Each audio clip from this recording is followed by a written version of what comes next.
van por la calle marchando con los... Bien especial el Sin Pretensiones, que todo lo que se usa acá y las cosas que están puestas también alrededor tiene valor, se puede vender.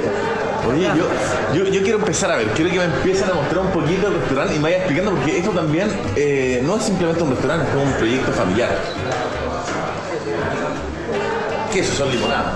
Estas son limonadas, las preparamos a diario, se hacen un rato antes de empezar el servicio. Jengibre, menta fresca, menta limonada, ¿no? Que es un tipo de menta un poquito más arrogante. Tiene un toquecito apenas de clavo de olor molido y agua fría, nada más que eso. Y el limón, ¿no? Indudablemente, mucho limón. Permiso, hola. Estamos con Guillermina con Elisa y vamos a hacer lo primero. Simple pero rico y un clásico de Uruguay. ¿Qué vamos a hacer? Está con ataque de risa la Guillermina, pero no importa, lo hago yo porque yo también sé casi bien. ¿Vamos a hacer una cosita, no? Vamos con la pizza. Vamos, acompáñame. Bien, en realidad la pizza va en formato rectangular, es súper fina, se busca que no tenga bordes. La idea es que sea crujiente, que la mozzarella gratine apenas. Y nada, tenemos 3 variedades. Una es de salmón, la otra es de jabalí y si no, de jamón crudo. Yo sé que desde muy chiquitita naciste en una cocina, pero ¿cómo nacen tiene esta pasión de estar en la cocina, de meter las manos a la olla? La verdad es que sí, nada, cocino desde que soy una pulga, sí. Nada, siempre acompañándola. Mi madre es mi gran referente, con Gastón, mi hermano, que también forma parte del emprendimiento. Siempre estamos acostumbrados a corretear entre los fuegos, entre las ollas. Desde siempre, supongo que es algo así, innato. ¿Te parece si vamos con el esturión ahora? Perfecto. ¿Sí? Yo quiero saber antes de eso, sí, ¿es un clásico uruguayo? ¿Es de acá de la zona el esturión? El esturión es uruguayo, es de Río Negro. Este que está acá. Es una carne súper magra, súper jugosa. En la sartén es cuestión de vuelta y vuelta. Muy rápido. Un pescado seco, mal. Tiene que ser vuelta y vuelta y que quede jugoso. Y tienes sal y pimienta. Y ahí sí, una vez que esté caliente, solo echamos. Se supone que este es el lado de la piel, por lo tanto no dejas dorar ahí. Vuelta y vuelta. Doradito por ambos lados y fuera. La idea es poder sacarlo, que vaya con eneldo, que es una hierba que marida muy bien con los pescados, que vaya con puré de calabaza ahumada, que de repente que vaya con un huevo pasado por agua, tipo un huevo poché, y que se rompa arriba y caiga el jugo. La yemita. Claro, buenísimo. sí. Oye, eso es eneldo fresco. Generalmente vemos eneldo seco, deshidratado nosotros. Claramente, Pero sí, el fresco, olor un es poquito diferente. más aromático. Sí, Sí, qué rico. Delicioso. A todo esto tenemos la pizza esperándote. Así que... Ay, qué delicia, como viene esa pizza calentita.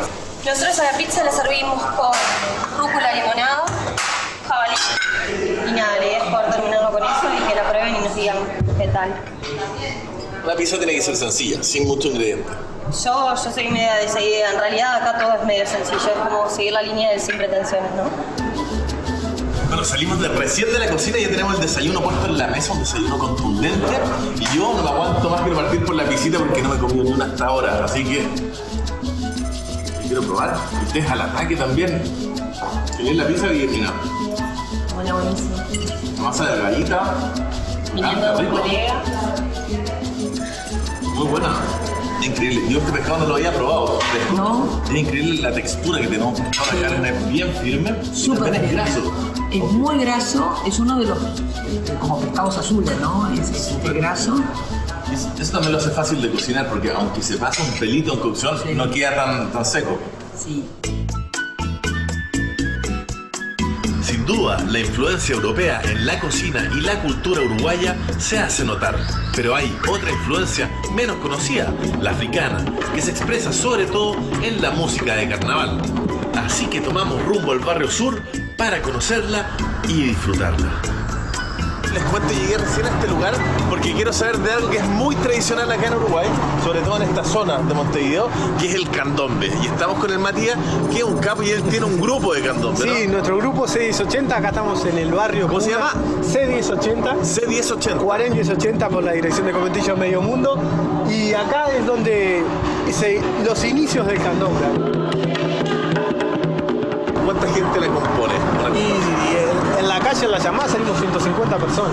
150. 70 tamboriles y 80 bailarines. Y aparte que es muy bonito porque ellos van tocando por las...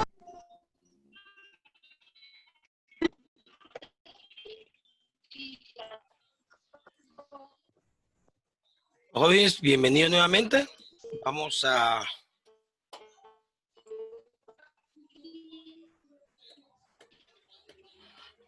Vamos a tardar un poquito más. Vamos a ver, ya está Emerson. Ya tenemos aquí a Emerson, que se nos acaba de ir. De pronto tiene mala señal. Carlitos, Marilyn y Jasmine. Vamos a dar un minutito más de tiempo a ver quién más se logra conectar y vamos a terminar con la segunda parte. Vamos a dar inicio y a terminar con la reunión del día de hoy, ¿de acuerdo? Entonces, un minutito más. Ya está Emerson nuevamente. Entonces vamos a dar un momentito más a ver quién se conecta y vamos a continuar. Gracias, mi amable. Ahí está ya Rafa también. Ya está dentro.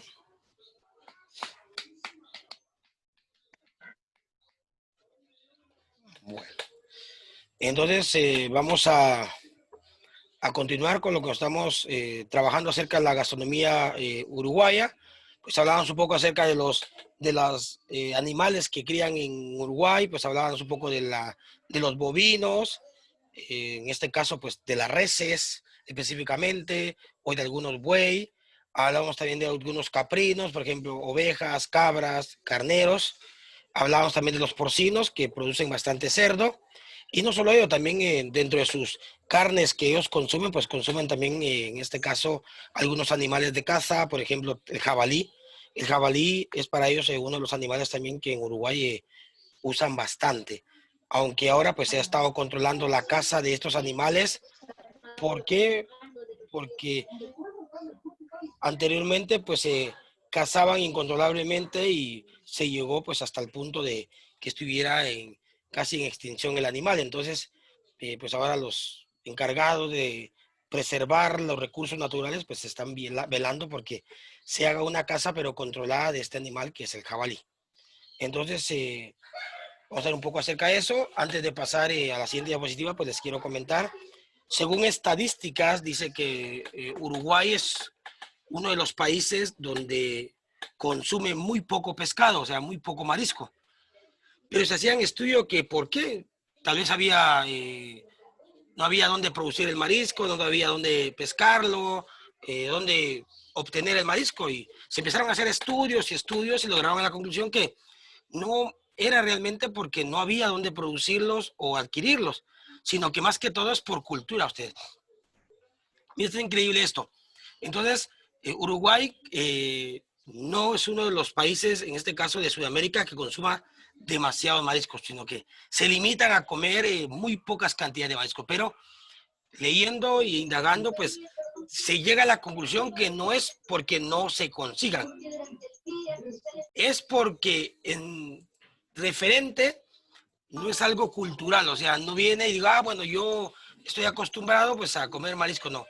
En Uruguay no existe esa característica, o sea, más carne, carne y más carne. Entonces, porque sí hay muy buenos pescados, por ejemplo, en Uruguay hay un río que llaman el Río Negro, se producen algunos de los mejores estudiones del mundo. ¿Alguien sabe qué es un estudión?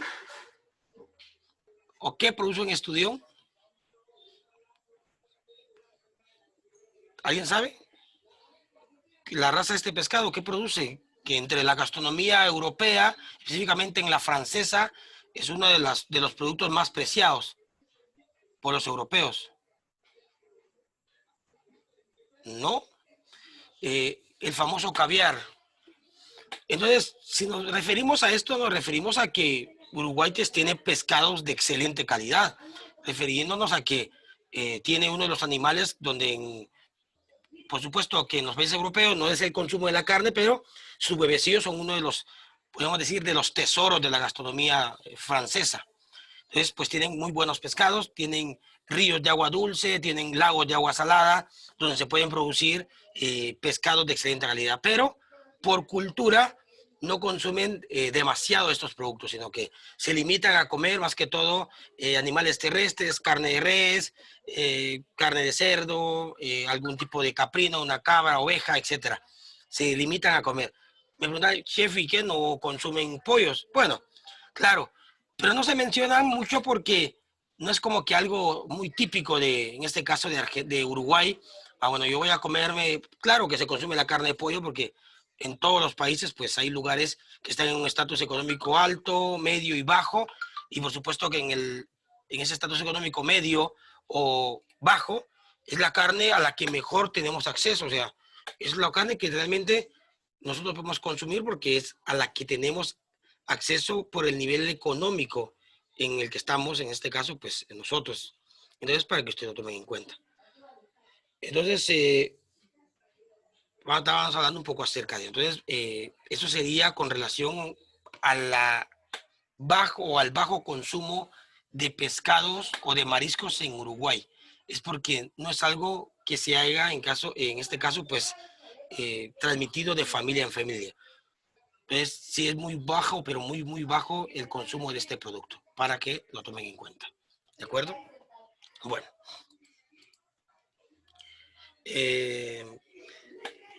Quise meter este producto acá, hay muchos más, pero lo quise meter porque para mí pues, es uno de los productos nuevos, pero bastante referentes en la gastronomía de Uruguay. Dice que los frutos de anacaudita, dice que este fruto de anacaudita, dice que es un fruto, en este caso, en forma de baya. Realmente es una baya, o una grosella, como usted le quiere llamar. Tiene la forma de una baya o una grosella, que es de color rojizo y con un sabor picante.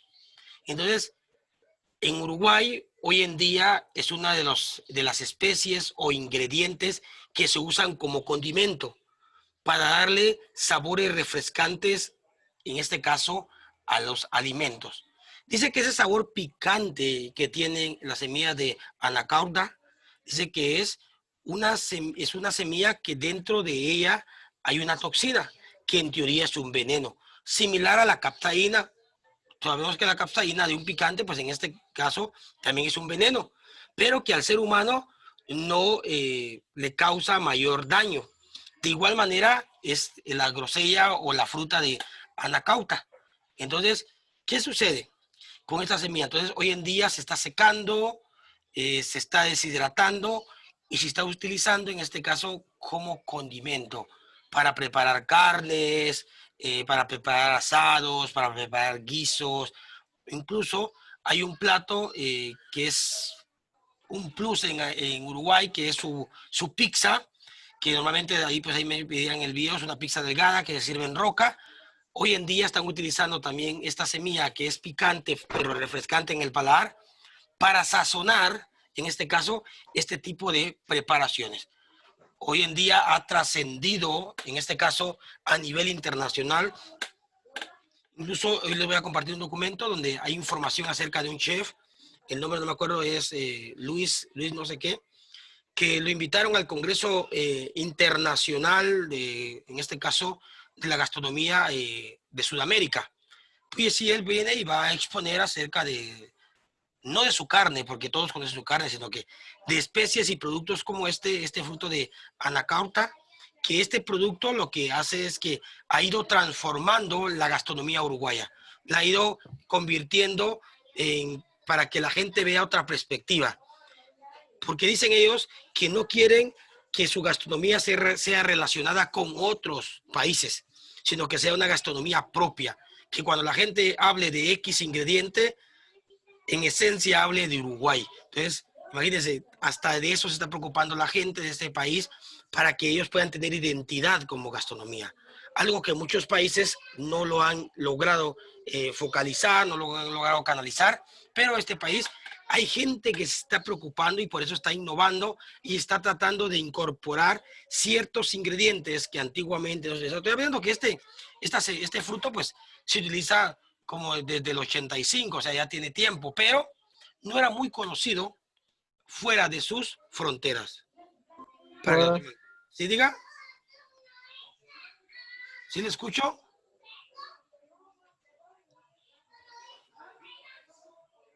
¿No? ¿Nadie? Yo escuchaba ahí que hablaba alguien, pero no sé si se le cortó la señal. De acuerdo. Entonces, eso es con referente. Para que lo tengamos en cuenta. Entonces, dice que esta semilla, pues, hoy en día se ha tratado de expandir por todo el país y tratar de utilizar. Entonces, de esta manera es como se ve el fruto. Es como una grosella, pero una característica importante, se parece como que fuera un arándano rojo, porque esa es como que la característica que tiene, pero realmente la característica más importante de este fruto no es su color, no es la parte vistosa, no, es el sabor. Es ese sabor característico que lo diferencia entre muchas grosellas que son picantes. Estaba leyendo y por qué antiguamente no se utilizaba o no se empezó a utilizar en la gastronomía. La gente la probó entre todas las grosellas que se producen y le sintieron ese sabor picante. Y como dentro de la regla de sobrevivencia está que si nos frotamos una hoja o un fruto en la piel y se nos irrita, ese fruto es venenoso, entonces no lo deberíamos de comer. Entonces ellos empezaron a hacer pruebas, como voy a repetir, no una prueba de laboratorio ni científica, sino que bajo sus conocimientos antiguos, y lograron entender que el fruto no era comestible porque irritaba la boca, irritaba la piel, entonces, pero era por el compuesto químico que tenía. Pero ya combinado con otros ingredientes, pues estos compuestos químicos disminuían, en este caso, la fuerza y con ello contribuían, por supuesto, a darle sabor, sazón y características que no podíamos darle a la comida uruguaya con otros ingredientes. Entonces, eso ha sido una de las características bien importantes de utilizar este producto, en este caso, este fruto que es una grosella, pero picante.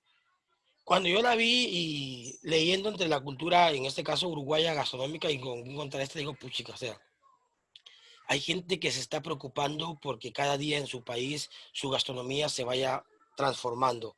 Por supuesto que en el nuestro también hay gente, pero necesitamos más de esas personas.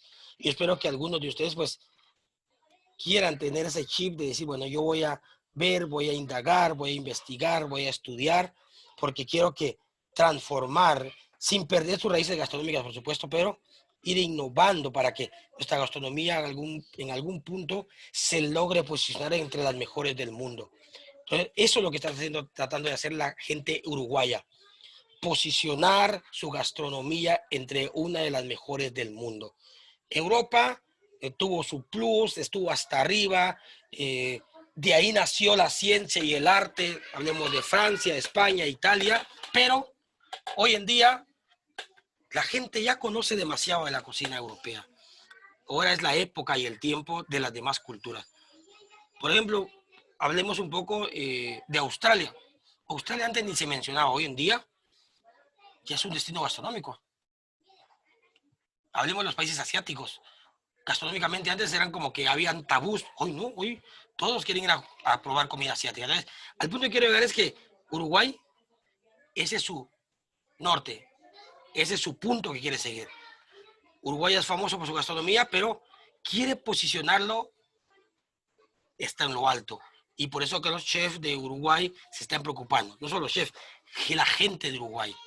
Creando casas como restaurantes, contando historias a través de las casas, a través de los platillos, enseñándole a la gente, educando a la gente que de esta manera se come esta cosa, porque si no se come de esa manera deje de ser uruguayo, que así es la pizza porque si no deja de ser uruguayo, que así se fríe el estudión de vuelta y vuelta para que no se reseque, de que en este caso el intestino grueso con el delgado se combinan para poderse asar porque ayudan a que sean jugosos. Que la molleja no se hierve, sino que solo se cocina en la parrilla, aunque quede un poco dura, pero es especial. Que entre las morcillas en Uruguay hay morcillas dulces, no solo morcillas saladas como en todos los demás países, incluyendo al nuestro, sino que también hay una morcilla dulce que le colocan uvas pasa, nueces, maní, ajonjolí, chocolate, miel de abeja, etcétera. Entonces, han ido innovando, han ido transformando para que la gente cuando llegue a comer a su país tenga una experiencia totalmente diferente que cuando han ido a visitar otros países. Entonces, bien interesante esa parte de la gastronomía uruguaya. Ir más allá, ir muchísimo más allá de lo que realmente es solo sentarse y comer. No, tener experiencia, que su cerebro y su corazón se logren conectar y cuando usted termine de comer, logre percibir y decir, bueno, valió la pena venir a Uruguay. Esa es la esencia realmente de la gastronomía de Uruguay. Eso es lo que están buscando cada uno de sus chefs. No sé, alguien quisiera comentar o agregar algo más acerca de la cultura uruguaya. Les escucho. Tenemos ahí a Carlitos, a Emerson, tenemos a Marilyn, tenemos a Rafa, a Yadmin, tenemos a Jason. No sé, cualquiera de ustedes, pues, no sé, quisiera colaborar o comentar algo de los conocimientos que ustedes han ido adquiriendo. No solo lo que he platicado, yo sé que muchos de ustedes tienen la emoción de la gastronomía, están emocionados, pero no sé, tal vez, Chef, por favor. entonces, o sea, de lo que usted hablaba de que, o sea, los uruguayos, sí, o sea, sí, o sea, la carne así hervida, o sea, no se puede hacer en otro estilo porque si no perdías, o sea, y la carne ya no era uruguaya, sino que tenía que ser a su manera de trabajar. Claro, ellos son celosos con sus procesos, Emerson. Si no a la parrilla, no es una preparación uruguaya. Sencillo. Así es, Emerson. Bueno. ¿De acuerdo, Emerson? Sí, los uruguayos son un poquito más celosos que los argentinos, entonces. Muchísimo más, muchísimo más. Muchísimo más Gracias, chef. celosos. Claro, Emerson. Sí, Marilyn, muchísimo más celosos, pero no celosos porque no le quieran a usted enseñar. No, no. Yo tal vez me atreví a decir que son tampoco cuadrados, sino que tienen más identidad. Yo esa siento que es la palabra, que ellos tienen más identidad gastronómica. Entonces, si así se hace siempre a la parrilla, pues sigamos haciendo la parrilla porque es funcional y eso marca que es un trozo de carne a la uruguaya. Entonces, tal vez no es la palabra celosos, sino que tal vez lo que yo siento es que son un poco herméticos con sus procesos, porque eso los identifica a ellos como uruguayos. Entonces, como que esa es la parte, tal vez no tanto celoso, sino que, porque sí dice que es gente muy abierta, es gente que viene y muy cortés, lo recibe a usted en casa, o sea, no es gente envidiosa, de lo contrario, uno siente esa calidez de hogar cuando está en Uruguay. Yo no he ido, pero he leído, he estudiado, he visto, etcétera, y se logra percibir eso cuando uno está en Uruguay. Entonces, más que todo son herméticos en sus procesos, aunque todo eso ha ido cambiando, por supuesto. Estamos hablando de la parte hermética, aunque su parrilla no la pueden dejar, porque es como que decir yo negar a mi madre, un uruguayo negar a la parrilla, o sea, son, tal vez es muy grande, pero así realmente es la gastronomía. Ellos se casaron con la parrilla, ¿sí? Ahí nacieron ellos con ese equipo, entonces no lo pueden dejar porque es lo que a ellos los marca como tal. Similar a la cultura argentina, pero Uruguay es como que tiene más enraizada esa parte de la parrilla. Entonces, por eso es que ellos no pueden dejar de seguir produciendo lo que hacen a la parrilla para cambiarlo, por ejemplo, tal vez al horno. O sea, sí hornean, pero no su carne.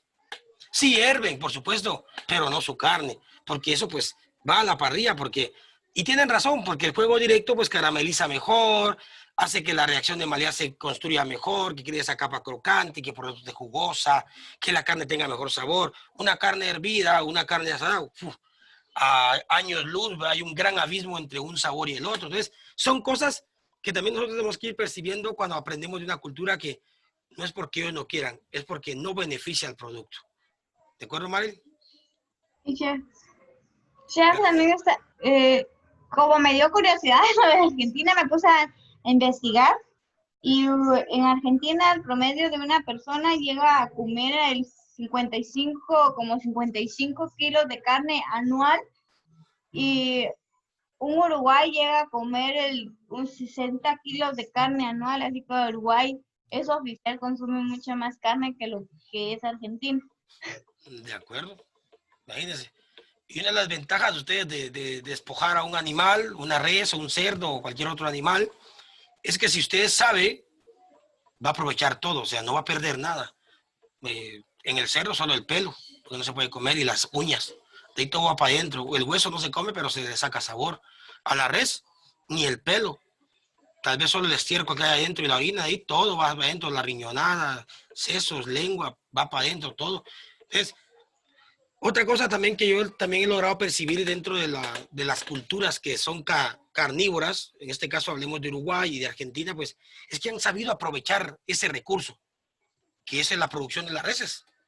Yo estaba viendo, igual he estado metiéndome a fondo en esto porque yo les soy sincero, no crean que yo me sabía todo lo que estoy tratando de explicarles a través de la cocina latinoamericana. Yo me he estado metiendo días enteros en esto, ¿va? Para poderles apoyar.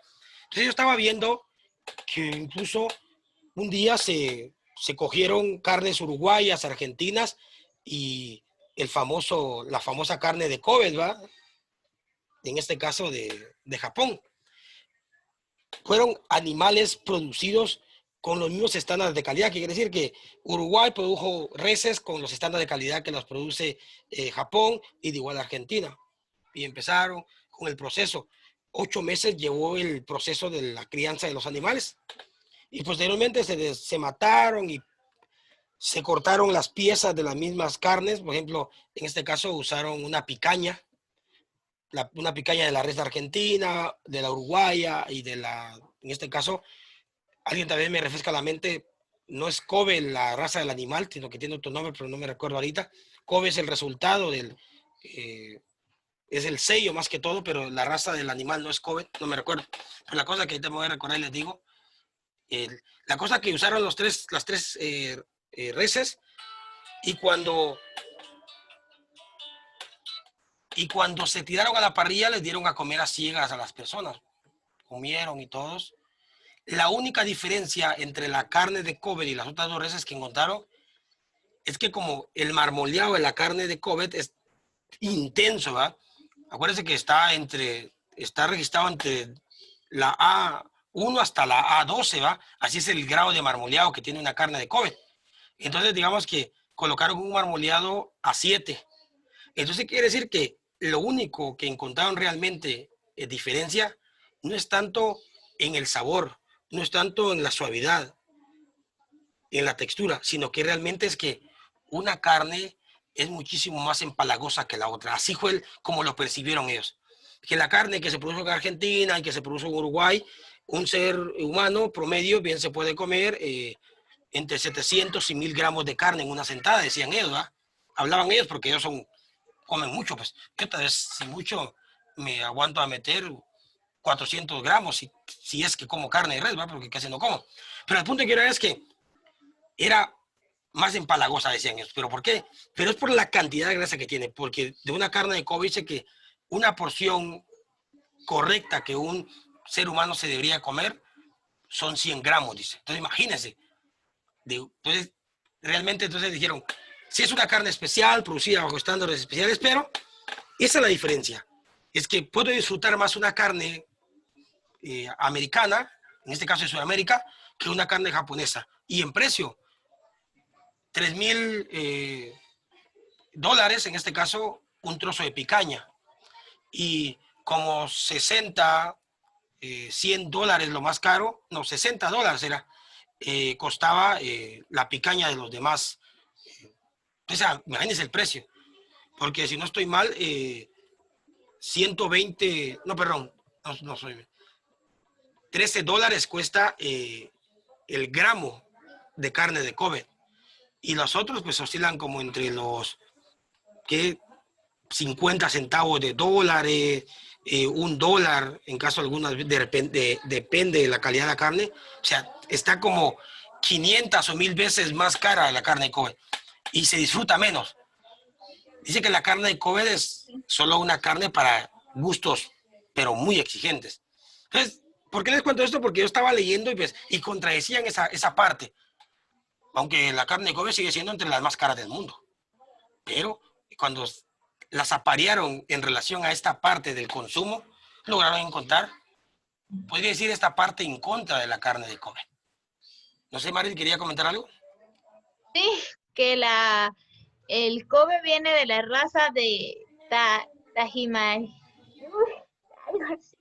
Tajimaji, del vacuno Wagyu. Wagyu, así, del Wagyu, cabal. Wagyu. Gracias. Sí, es el Wagyu. Wagyu es la raza de la especie con la que se produce el Kobe. Sí, gracias, Mari, muy amable. Sí, Wagyu. Y en Argentina... Sí, diga. Perdón, chef. También el Kobe mayormente no lo hacen como que asado o lleva una preparación, mayormente lo comen crudo, pero en tajadas tan delgadas que al momento de comérselas es la grasa que tiene el marmoleado del Kobe se tiene que derretir al llegar al paladar y por eso es que mayormente la comen crudo por la cantidad de grasa que tiene. Claro. Gracias, May. Sí, claro. Se comen porciones bien pequeñas. Crudo, como que fuera un sashimi, o en algunos lugares pues la comen solo 20, 10 segundos sobre una plancha súper caliente solo para sellarla y va para adentro. Así es como normalmente se come. Y si las lonchas son bien delgadas, lonchas máximo de 1 centímetro, pero normalmente se hacen de 3 milímetros o de 5 milímetros cada loncha. Y sí es bien costosa. Entonces, la carne entonces es Wagyu, la raza, y en Argentina y en Uruguay, pues Brahman y Jersey son una de las dos razas que normalmente utilizan en la crianza. Por supuesto que hay muchas más, pero estoy hablando, digamos, que las que me recuerdo ahorita. Entonces, decían y comparaban también esa parte de ellos, para que lo tomen en cuenta. Entonces, eso sería con lo que quería hablarles hoy de la gastronomía de Uruguay. No sé, quisiera agregar o comentar algo más. Sí, chef. Por- Este,